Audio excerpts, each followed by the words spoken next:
Ibrahim, I don't want to filter my bamfo. I don't want to filter my bike. I want to get it.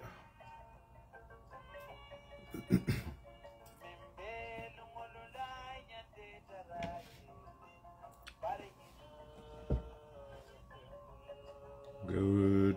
Well, let's see. Is it afternoon now? Good morning. I'll tell you, I'll stop. Let me know if you guys can hear me. Oh, volume? Okay, hold on.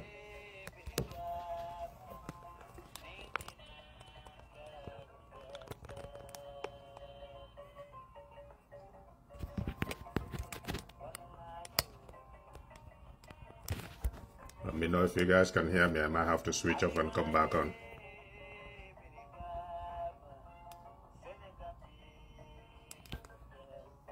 I'll come right over.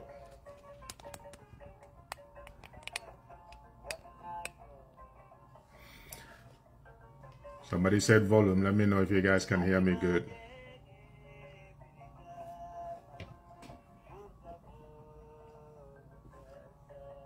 Okay, thank you. But now alphabet diamond, that's good. You guys should come. Listen. And I'm hot. Super hot. Okay, guys, thank you. Thanks for your time. Thanks for tuning in. The volume is low. I don't know. Some can hear me. Some say the volume is low. Stop me if the volume is too low. I'll stop and restart. It's okay now. Okay, good. All right, so draft constitution. You decide to take a week off for your break, and then too much happens. Now, 𝒂𝒊𝒏 say. So that's what we're going to start with. And that's going to be our focus until we see what the final outcome is. Nothing will occupy our time more than that, because this is something that is going to affect not just us, but it's going to affect generations to come. Well, unless we want to invest more money in trying to find a new constitution every few years, which is a waste of money. But something as important as a draft constitution, you know, people need to be more serious about that, so that we can have a direction for the country.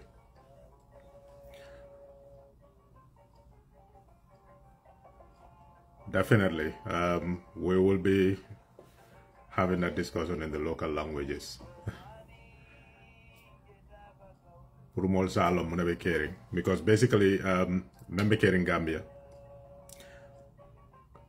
Koditinya so la ndikarala folo. Bao nyuma sa kuna molye lo wala. Ko to lako be m koditinya. Yo ko do nuku kunna me yalon ko mola na fati je kunkele na fa ko ya do wala mala kuna ya ye dabonde. So wo ma fansun ko den sa wala ndikara. But ko me yalanko is as important as Bankola constitution or me yalanko ko nyina Bankola maral kangot. Ni ko Bankola maral kan wala banku dingol sonta nyina la ko nyi mutanolti ko nyata tamalaten. Ajo ko na lo kafo ko na dro. So ni wo million bota wo kunna. Iko CRC ye banko murumuru ni banko dingol yakata man dan Gambia da may finta Africa tundol lay ni mol kacare je finta tubab du ni mol kacare je tara arab du ni mol kacare je o be mon kama pour ka jube Gambia dingol tal xamo mu munet lafte la banko e tama nyaari lafta mu loi civil le la banko ka bawo kabilo bije ka wala he ni mu ka kankar ku nan kol tanol mo bu ko kiji ni do mu kar nyol tanol mo bu ko kiji banko loi be tara na ramul so nim banko dingol dam ma kafuta nyoma iko nte la miroto ñina ñanta kela kuwote mi yalan ko luwa ñanta tamala tenne wala ñina ñanta tel marala wala be kela la kamati yowo fo men ba kuwo kunna wala luwa karan ya lo luwa ka tama ñaadi le yala murmuru ngo beke même consultation sa ya même moy mol fe ina rena ko al ngasi ngana luwa londo la fañen ka ngaaju be mol kanyum ko mon même fo be wal safeno la ñaadi le ngeke luwati isa ya ne mol la xamo se keno kilen yow draft constitutional samana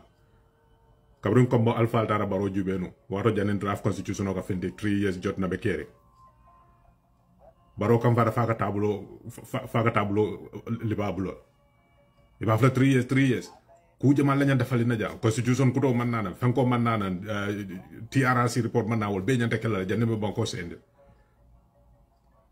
yo constitution kuto se ya lan men kade je mo be yalla 𝒂𝒂𝒏 ñol mal balole ni ido ñol wol yaake kuti ko ha bawe ko baro ñanta sanji tan na malaka la man sa yalla no na bato wala drog modole ñanta sila yo ka problème wote so mo la draft constitution mo da yafa ya beke mal fa jaati mo le kenebar Gambia ta fa turo e bayre fana tobe to la folo woto lo dron ko to le Gambia dingol la xamen ko mo tay ye fa 𝒂𝒂𝒏 ñol lamba ana do ñol ibe to sa fela banko dingol fana salon ko kabrin kuryabe keri ñani mo le asembendu ya ifana ta kuno la woto bawe menkala mo ta kuno la ba mo fana men fele fana ta kuno la woto jalol ka fala jalo me yake jalo e ba foma me yake jalo e aba fole ma so yo draft constitution yo fa bawo mo ne ko baro la ta ke ay tra bada man se yalla tron fo ato men di ata ye baji wala muy tal dalilo man tre bulu ko yake woda mala kamaji yo constitution mo da yafa mol yo mun mu ñew ni sabarota mol kam fata ñawanya mbe ngalam baro xamum menti wala atale af ako kabri ya jama bijang e ko mek bijanne naka ya jama bijam constitution be ya jama bul wala batabul so jaro be babul wala babul NIA membe bu ya jama bul wala bat fanambul police ol membe wala babul wo hani wo kola e ko mek batabul ya jama mo so wala tal sembo wala ya jama woto baro xamum man ka fenti wala 1997 constitution atay banko tamandini wala men di atate ate wo banko dingol kankana trawol bul bawatal tam banko ni ko banko dingol kango wata man taw buñala men diate be wala ka wata dal tam banko de ni ay wax la mo démocratie wala be denta menna alam be ngana nga hakilo fa ñoko nga tamandi ñanta tamandi la ñaan wala men sa mo be na fa mol be jikita ko ni nga ñinga be mol be na fa la le nga banko tamandi wanyaaw ata ko wote ka men diatate wala be kala yo constitution fa sa dunta bunko no ya kubru kabar ya be dun ñoko no mol ya constitution kuto men samara yo muta yo be fay jana ye fansuntade de asamara wala ñinti ko the aspirations of the Gambian people does not matter. What matters is what Barrow aspires for. And ñun mo le dama yalan ko complete school dropout by all standards. Barrow is a school dropout. Mo me yalan ka mabulu bana marabo nyoto dunia ku okur. Woyena si akay luwal de la banko ñanta marala men. Luwal me yalan ko atela jerodo wota tambino la atela manse yala. They don't think about the future. All they care about wala itel be manse yala. Be la manse ya sembo ñi ba marano la ñaadi la très bulo kono. Fo janita bu wala jelu ngomen wo kola membe jeta la hajita wor banko mol nyanta sila nyamen kairo kono tanku kono mobe bu nyaso mobe hormo sodo mobe tar balu ku nyimal hanatare mantra fanga ma yala bari balu nya nyinya banko luwal ko wor sifa la sementu ya ital bu ko mira jedum bena benta man sa ni ajen ka fo baro because kabrabe nyen draft constitution okal anim mo la man consult anala minister le mala cabinet an wala site yakaja wo cabinet mo bije barole appoint every single one barole be appoint yamna wala mena fala baro me an ka man diatulo CSO bije umlan civil service organization baroni wol man si ka kaja ka fo ko be draft constitution ba falina ale nyenka ye même fonu banda mol ye même moy ko cabinet consultation be kedi tel metal consult civil society organization e me ko mande ka fo ko okay draft constitution na executive ndel la problème mo ñineta anin malla fi woy taraji ene wol man si ya ko kacha ene ba association man si ya ko kacha ni aje wol sa fo ngo ni aje ñin dunta je ñin dalilo la sabu loi dol bije wol mol bu kalon fanko wol wal be kerne fo ni ngam fanjo ku kono me yalon ko ayen daw ko nga samba loi la sinalon ko yalla ñu loi kar bije so bu ka so ma ñasi no ku sifal kam ene loyal la si la yo ko kacha fo ko ni aje ñin ketaje because ñinam potentiel de ñinam potentiel wala ko ñing lañu ko se keno wala ñu kudo se keno ene Gambia ba association market ene civil society organization market ene human right tango and South association of non-governmental organization ni mo man si yakacha hani Gambia political party al membe je tendency ni tan mo wan fe ene mo le makacha at de mal dunda bun kono ala cabinet kono anala minister me an ka tele appoint mo dabija be kew balole abe appoint so o munati baro dam mala kan wanya dalol banko mol beri men be sirin Gambia fo Gambia bantale be d'accord ray kon dal lafta ñine ke luwat mal lafi ñu do ke luwat baro ko be na fata wala ate bo mutala fa ñom ba ñom ba fay sundu ko ngodo ate afa sunta samana ay wona di Gambien ko la nga si nga sonko wala mkuol mol kasi ga nga compromise me muna compromise baro lafta men na wala sor ka banko marani 1997 constitution ala nga bla ya marani wala akana mo len kate mo democrat le kasi lafta wala ka ala legacy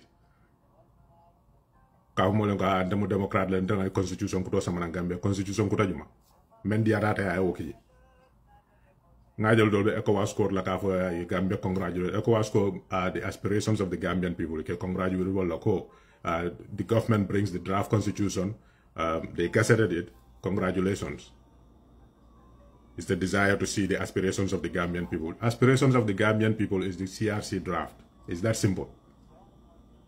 There is no other aspiration. Everything in this new constitution, molba a kwenye kisi kana dol teriyar, ga dol teriyar fa ya be compare kayra ni mol ko nyina be ñu constitution ko ne même bon dije ñin do fele ñu nekk ji. Fengo fenati je motaf la ñen ko 2020 CRC draft. It's not the CRC draft. It's Adama Barrow's draft. It's that simple. It's not a draft constitution of the Gambia.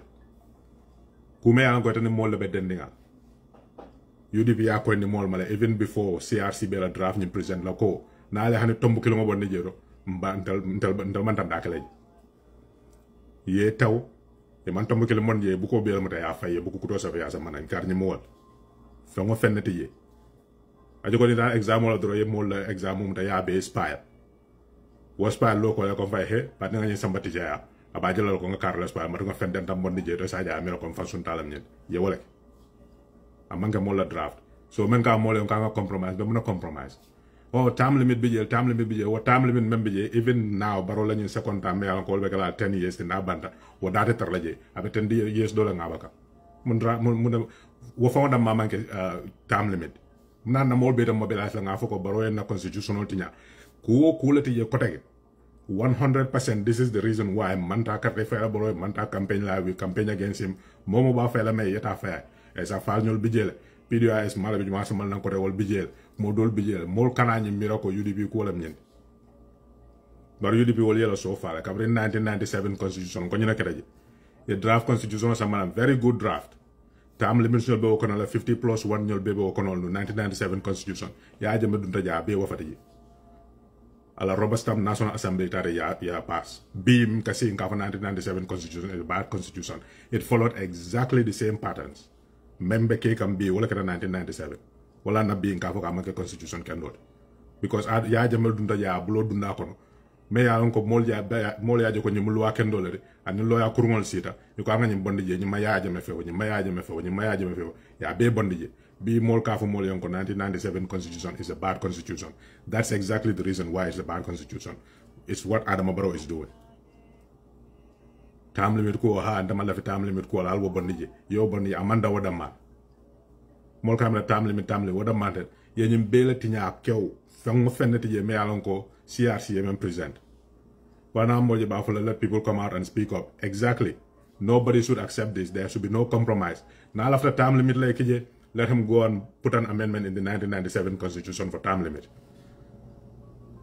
In the first place, Kabrin CRC issue document bondi. Ye Gambian ol nyininka left muna. When nyininka roll kono nyin dabi jele fo after a constitution kuto safe bang from scratch.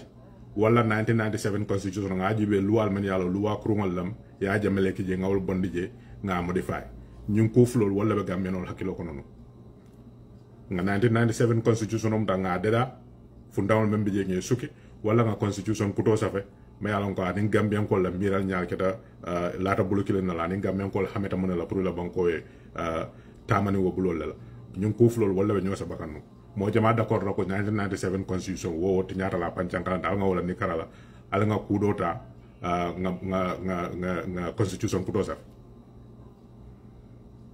gamenol d'accord so ni wo constitution savera se ku bañol natane ni Adama Barrow yo tinya wo option fu la ñaw bi jela wala monti 1997 constitution Adama Barrow taje he had 4 years from 2020 ba ko time limit la 1997 constitution time limit ji.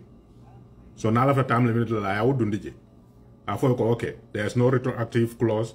Time limit ba dun la sign starting from now. Baro 10 years like la baro ko la momo na refna 10 years like la. Muna na okay. Because he doesn't want that. Number one. Or 50+1% now after wala for now. One electoral law, you can put it in there, but it will require another provision. But more draft men suffer and Kabrate o Bondi Dron is no longer the people's draft. Kuoku Silo Labal. It's a seal in CSO you consult, in loyal you consult, in political party you consult, control Malafinina. You all base of a Yalandi Karala. You draft in some National Assembly, you are more mobilized many Yalan Kobe NPP, whatever NPP support gang, ko until after that, now amendment Kela, Alenium Bondi. Those will be the amendments that they agree to. Pro Deputy Bondi, Willem Silot.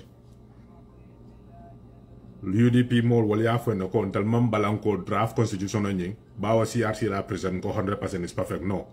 And in terms of I don't like them. But the best way to go about it is bring it to the National Assembly. Those are the people's representatives. Let the government advocate for one position. There is this retroactive clause, we don't want it, strike it out. Let the National Assembly members debate and the Gambian people listen. Even though it's torture to listen to them debating. Let the Gambian people realize and see that, okay, the draft constitution is being debated. This is the reason they are given why they should take out the retroactive clause. This is the reason why they don't want the term limit. This is the reason why they don't want A, B, and C. Let them debate and strike it out. If they don't agree, they take it to a vote. If they cannot agree on that, it stays and then it goes to the referendum. It's that simple. Mol malafi menaje, do tell malafi menaje. Ba onitol ko malafi 1, 2, 3, and 4. Opposition of an ambako dingole. Ni do ifana nyini ke ba fle no ko hen dal fana malafi nyina ko the constitution does not declare Gambia a secular republic. Dal fana malafi wala fana nyata bon laje. Ni UDP fana nyin ka fana ba fle dal fana malafi nyina o be bolaje. Ya mama kan nyini ka fana fennel bi ja fana malafi men. That is why you take it to the National Assembly. The Mali si ya debate. Lual ka de da world. Na be tinyala world, na be de dala world. Ita bukata executive, yela cabinet bunda yela ya sorong, ini la minister mele ya itali appoint 100%. Momo be mitino kana be balore ya be appoint. Yo muta ye sindije de ko ngonta la franyine boje yo be scratch ya bondije ye kutama samana ini moment consult. This is not a political issue. Even if Ninin CEO sold the Malaysia 100%, you know, people will still complain. But at least they have a neutral party in the discussion. That is one thing that people can agree to. We will complain still, but CSOs are supposed to be neutral. If they were in there, they will be looking for the interests of the Gambian people, regardless of which political party. But no CSO, no bar association, no political party stakeholders. Nobody, just cabinet. 100% appointed by Adam Barrow. They come up with a new draft constitution, rejecting the people's draft. We want a new constitution. That's not a new constitution. That's just empowering Barrow. It's that simple. A complete school dropout imposing his will on the Gambian people, and we are being told, oh, negotiate with him. 5 years down the line, we realize it's the bad constitution, just like 1997 was bad, because Yahya Jammeh went in there and removed all relevant clauses that will serve the interests of the Gambian people and put something in there that will only serve his interests. Gambian leaders, traditionally, they don't see beyond their leadership. What will benefit my children, or because they already have plans. If I'm no longer president, my children will be living in America or somewhere.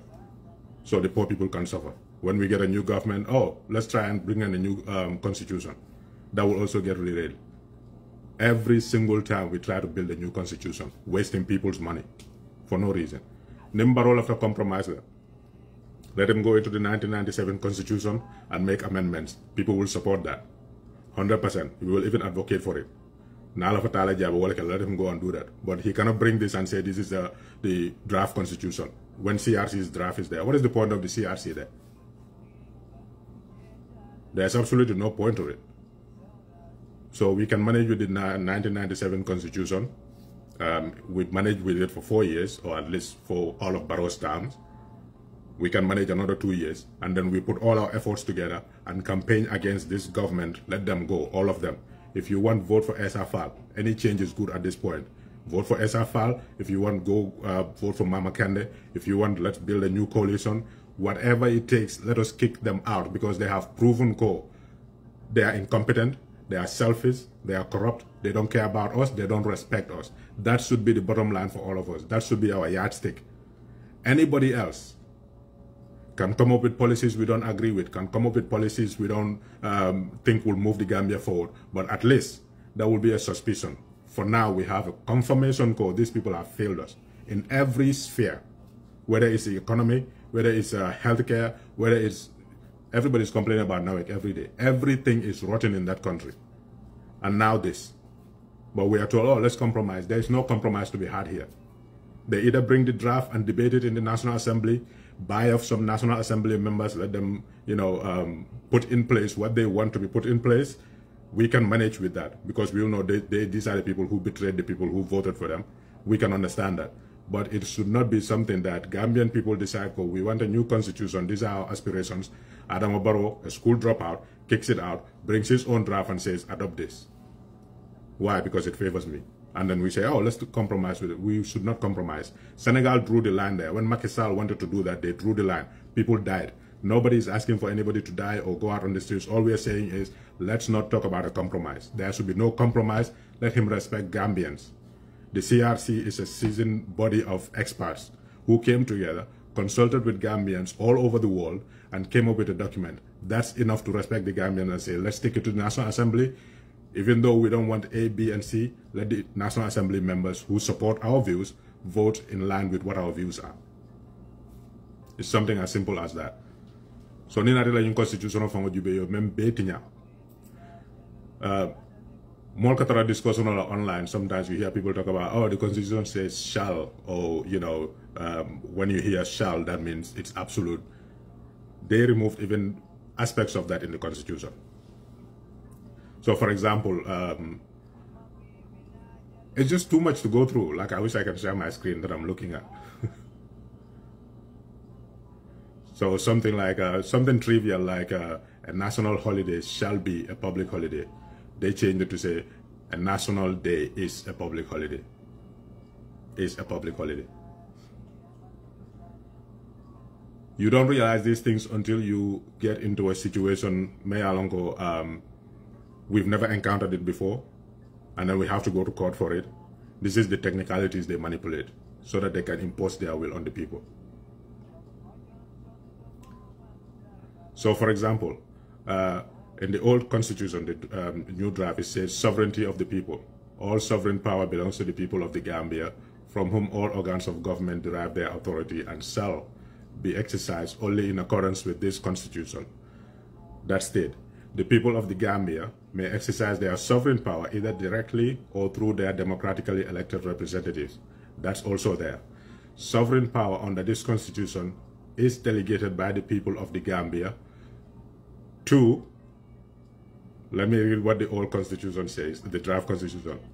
It says, sovereign power under this constitution is delegated by the people of the Gambia to the following state organs, which shall perform their functions in accordance with this constitution. A, the executive, B, the National Assembly, and C, the judiciary. They took that out. In Adama Barrow's constitution, it says, sovereign power under this constitution is delegated by the people of the Gambia to the organs of government, which shall perform their functions in accordance with this constitution. The organs of government, it doesn't name them. It doesn't specify them. The old constitution specifies them because it knows it's critical. The executive, the National Assembly, the judiciary. This one scratched them out and said the organs of government. They can set up an institution and say this is an organ of government. What can you do about it? Because the constitution said organs of government. It is vague. It doesn't define it. The president can therefore set up an organ of government. Even though traditionally everybody knows we have 3 arms of government, this constitution will empower them to do that. And nobody should bat an eye because it says the sovereign power under this constitution is delegated to people of the Gambia, is delegated by the people of the Gambia to the organs of government. So organs of government is subject to interpretation. You see how critical it is. These little changes that they make will impact us in ways that we cannot even imagine. They can suddenly decide NIA is an organ of government. What can you do about it? The Constitution says so. And these are stuff that, the National Assembly members will skip over.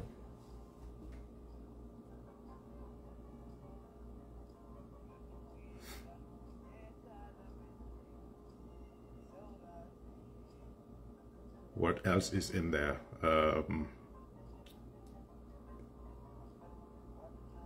Yeah, so for example, something, even though it doesn't look as important as it is, the national, what is it? The Gambia consists of the territory of the Gambia. Basically, it's trying to identify the symbols and emblems of the Gambia.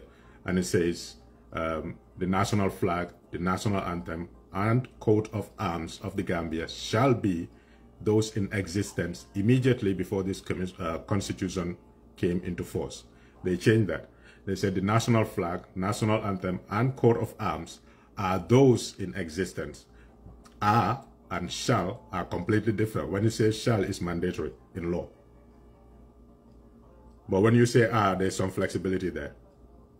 So all throughout this whole document, this is the stuff they scratch out and bring in new stuff. This is the stuff they took out and bring in new stuff. Where it sounds like, oh, this might be too controversial,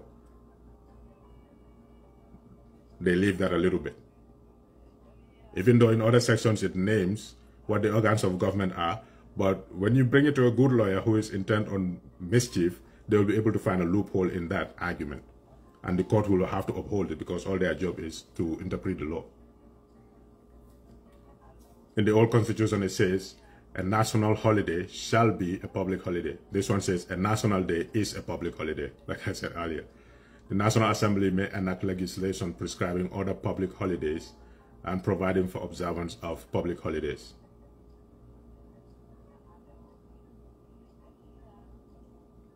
And one of the most contentious ones, may alanko walang nimmobe maralola mol hameta dajiko ke nyaadile amman kutol be kala monati yow be bonde je bawo ni ko moy tammi mol ñaar hani almam ya ni be mo tomba na le kamul dajiko la jube iso londo soto tonya bari dajiko fanan da ka taraje so o man kutu nyimma men ya ko banko mol sanda ko nyin anenta la ado betala wala ka mol bunya ka mol xoroma ka foku mol lon ka kenya lo même mu yang ko leadership ethics wala même baby je constitutional asaf yow be da bon je wo man ka kutu mena ka ko mate del nyako bawo ni lañ massa ko nawe farin chak kel mela ke ba ho ta moy follow but maybe. So this is not the people's draft.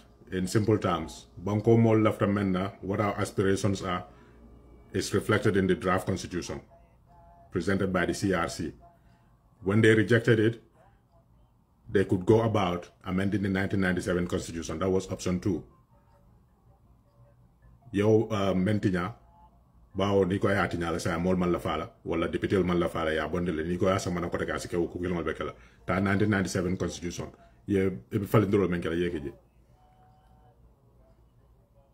Exactly. Another section is immunity for the president. Well, the president will cook me and cook rolam. Now, I say about Nico President somebody kid you and Wokusiva as a guy banko mol mantor battle and president and to Kujamal legal. But a boring college near Kisikis Rock, I cool like a man and Luaman that Tina rolam by prosecutor. You go take a ferret. A jogola bi niko ya jame ñun même bekata Gambia kari atelier kari ñu jongulale même atelier ki ko ay kari fa nin kara bi ni loi ya blo la ka loi fonta blo la ka baru bawo mo ba fla immunity la sort so men ya kata to ya la te men bula la men ya lanko na ko ya ke ye bangul fong be fala be wala mutale ye kulu ka barata ye kudo kala am salom wol ya jama bo ke ka wata men ko men saka ma de da hadra fa iko ba sa malakitio atara siriji asike hani jojol fonta hanyale ba banko president la nyin mo le carte fa ni ko ba fa ko hatale nyinke asiti nyaro wala ma mangule ni banko ka wata nga blaje ba la man sa yabe banna na la man sa yabanna zakitin wo satra wo sembe sifatabul mo do marolo banko ba nembe sita na ko amene de da hadra fa me wala soron na ba lo nyul la ni ndol ya jame ate immunity sur ate president ni wala tin atra atele ko mo fa natra afnu ba lo nyol wol kan ko mantakela abol fala so no wol yake silamo kamma yowol mure yowol soron bi ko foy si yodan ko ya jame te tasi ba tam president ko tol hen corona fela ngadi la security fela ngadi la ela balwo fela ngadi la karwo karim be jolal hana atrete le mol fan yo close ya be bonni baro ko ku kala man se akor wala nyanka kala ani luwata to wa na mantaw mo to kuma fala abije wa mantara je wa boron ko laji mo manyana kuma fala yo be bonni wala ko luwa manyana la late ka te banko kan atela fisara banko dingol bet mo be tara luwa tara dumala ate tara sir luwa santo mol ka mo la nga negotiate mol ya amene is only about time limit amanke time limit da mat ni wada malam fine time limit wo musa wa ennol anytime ya jama biyel sanji mo wonim fula mol ya carte fa ya bondi wo mu time limit la wala koy tek sa ka nyanto faati la boje luwa ya fa ma fa ta bo wato si daje jawra be dun jele sanji tan saba abonya ja manyinya amande ya mole bari kudete ya bondi je ba mol passable ni aje o sival be mol ke bay munam mol ka si yela fo wato mendi ate ni meta kuo ko na bu kana nyaabo ko tek mendi ate te rek raw wala ji so nin ko be ni constitution be mutala 100% nga be denden ku kile na wala munti time limit ñun dol même be bije wol be tiñaro ke la banko kam tal baawon tal maaje folo ngam fanke ko ha ñu man ka kuuti al nga bla je do nay négocier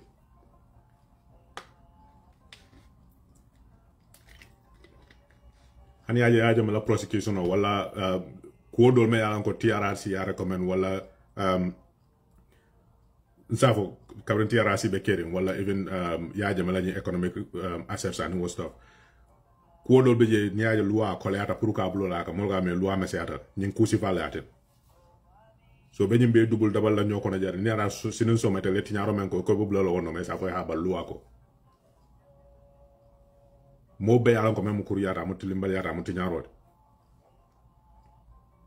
ko al nga loi la ndaka ndro ko ha ba loi ko ngo san la mol baraka jala ka ko ha ba o ko ne loi la loi ka be dara o man ko ku kendo la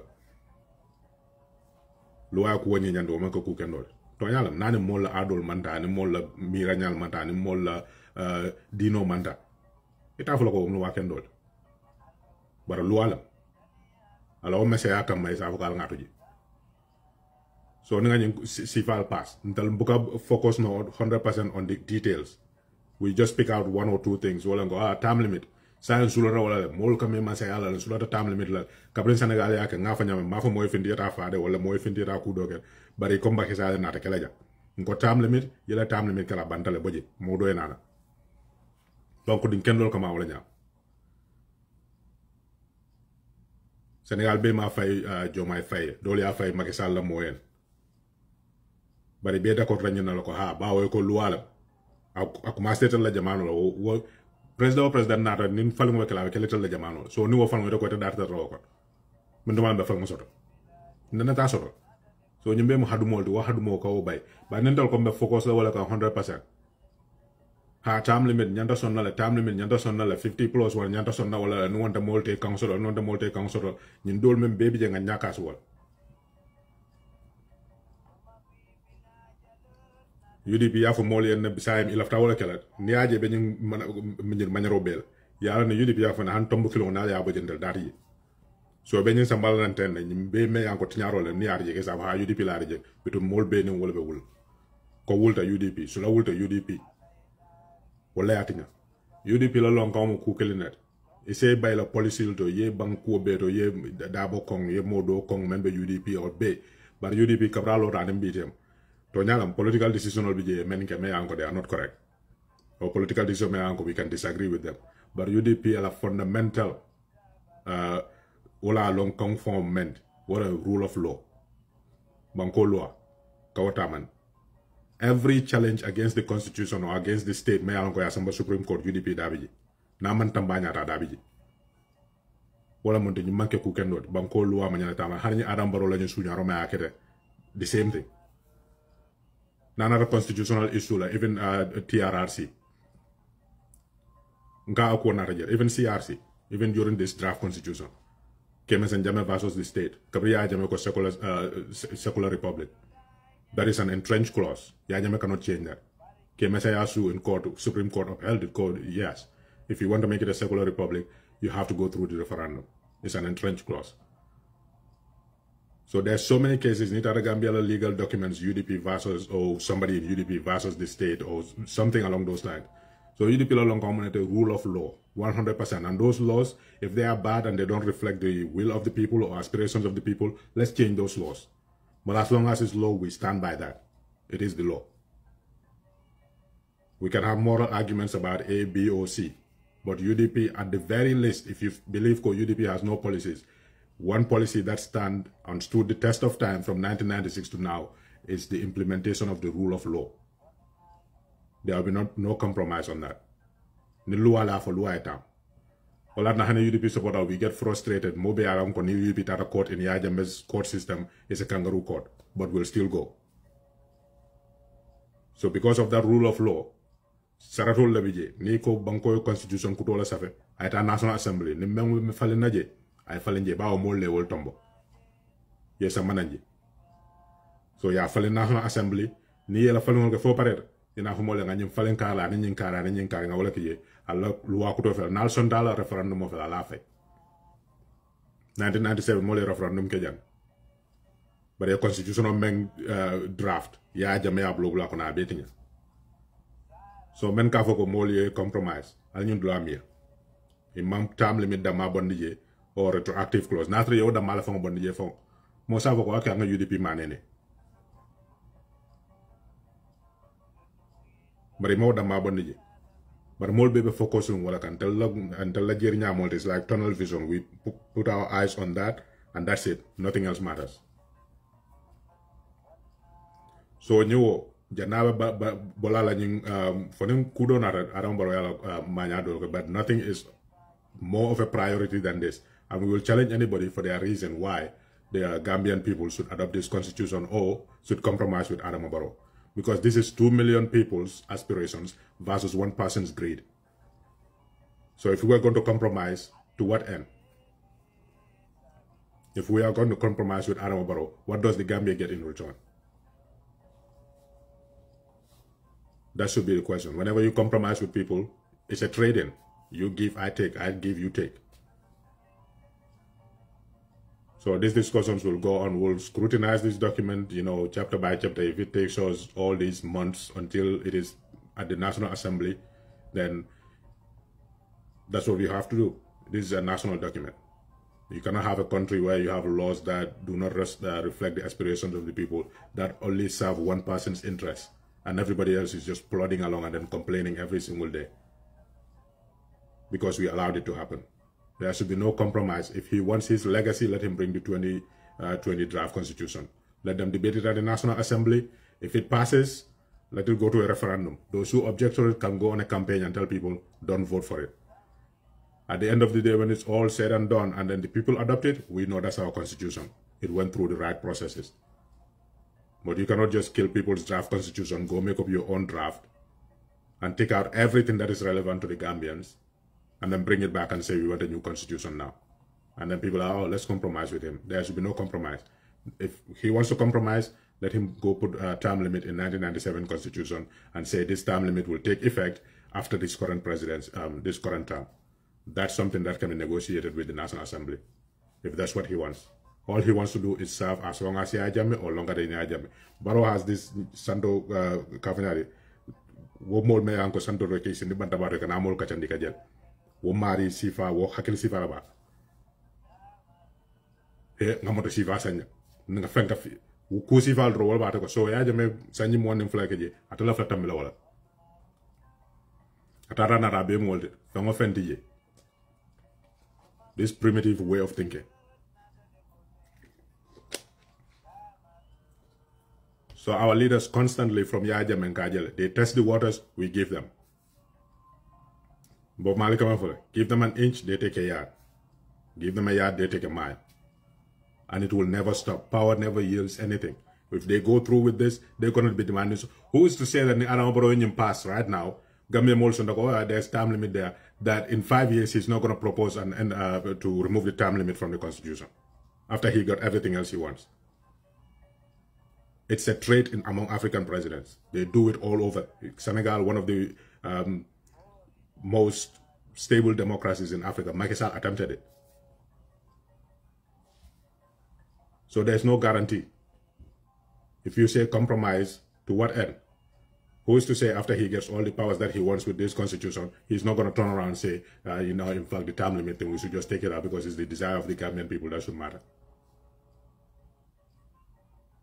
We don't seem to see beyond these political maneuverings. And nobody consumes news more than Gambians. Everywhere, Tara Gambian or CNN, Tara Tamala, MSNBC, BBC, wala Tara Nabunga. But with all that political exposure, we still get taken for a ride by village a school dropout. We need to be smarter than that. Politics is fluid. Power is fluid. It will just be just take one or two instances that they decide, okay, we're going to change the constitution. We propose an amendment. By that time, he has like an absolute majority, super majority in the National Assembly. Whatever he brings will pass, just like 𝒂𝒑𝒏𝒏 did. So we need to be smarter than that. There should be no compromise. Bring back our draft or just, do whatever you want to do. It's that simple. We cannot compromise with that. So I don't know about anybody, but we'll stand up and, all we can do is talk. And hopefully convince one or two people in the National Assembly to see the truth of the matter. And they stick to their guns. People should have principles. Like Malcolm X said, you either stand for something or you fall for anything. And in this case, we will fall for Adama Barrow's BS. He will just say all these things that are nice. Oh, I changed this part of the constitution. They say term limit, term limit. Now I agree to term limit. Oh, he's not greedy. He wants to be, president. He's the first person to introduce term limit in the constitution after he serves 20 years in power. Inconsequential 20 years. Because what is the Gambia getting? One of the most wanted people on the Gambia's most wanted list just made it into the country. Nobody even detected it. The Kamala security sector. Barrow has no desire, absolutely zero desire to do anything to make things better in that country. CRC killed draft. TRRC is collecting dust under his bed. Jana Commission, nobody is going to get punished for it. 𝒂𝒑𝒏𝒏's goods, let's share it among ourselves. Security sector reform, oh, we're going to kick somebody out and say it's Salif Sajo's son. And that's the security sector reform. That's the extent of it. But at every turn we say, let's give him a pass. Let's give him a pass. Let's accept. Let's compromise. This maslaha we talk about, we think it's in politics only. It's even among us citizens. There should be a consensus. We should be united on one thing. And if there's one thing that is not political, it is this draft constitution. As a document itself, the viewpoints, you can say there's political components to it, but as a document, this is the people's draft. Let it go through the right process. We should all agree on that.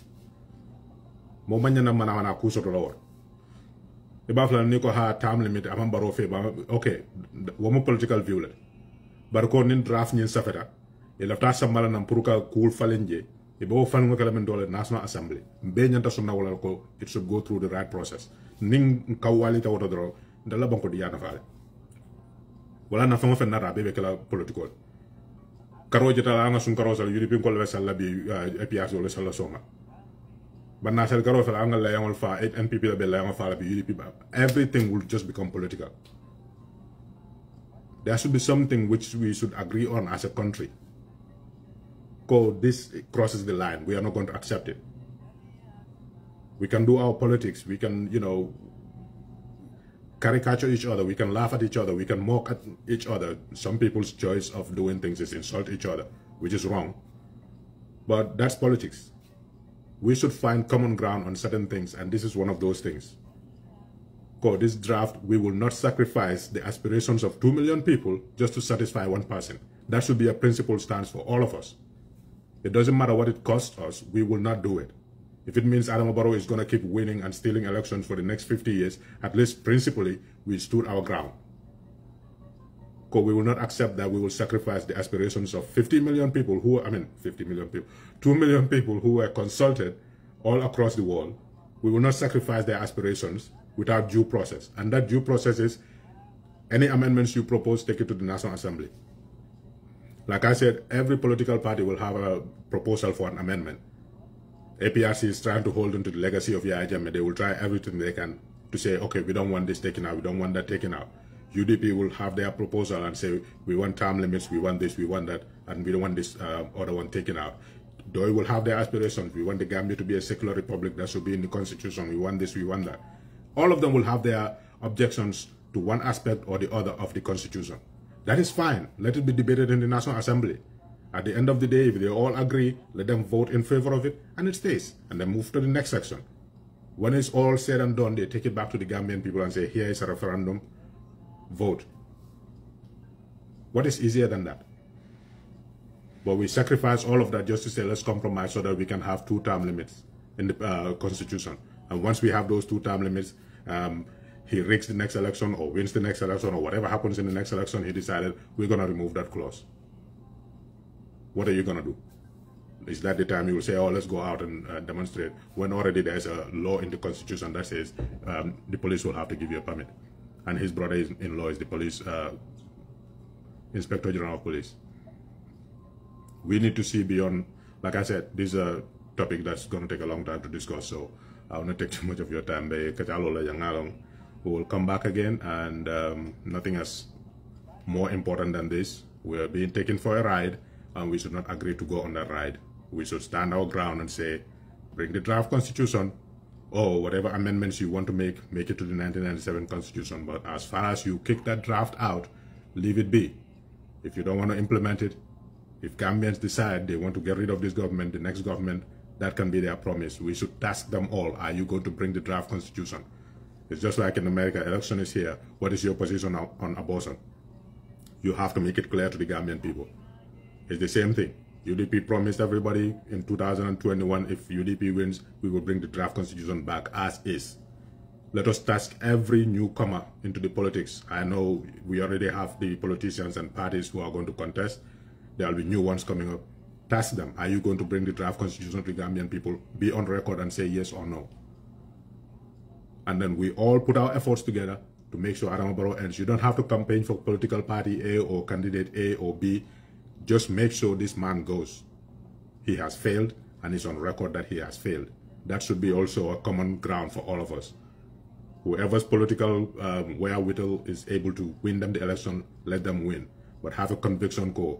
You know, what happened in 2021 will not happen again. People going around and say, oh, if you vote for Halifa, he's not going to win, so vote for Adama Barrow. Let that not happen again. If you are convicted, if you have a conviction core, Halifa is the best candidate, stick to your conviction. If he wins, he wins. People did it here. They know Bernie Sanders was likely not going to win, but they voted for him anyway.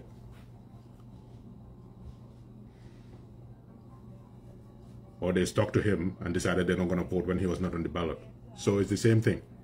We are staring in the face of failure in every aspect of the government. Why are we advocating for that government, making excuses for them? Anyway, we will be back and dig more into this, and we'll try to look at it chapter by chapter, section by section if we have the time. You guys should start paying me. Thank you.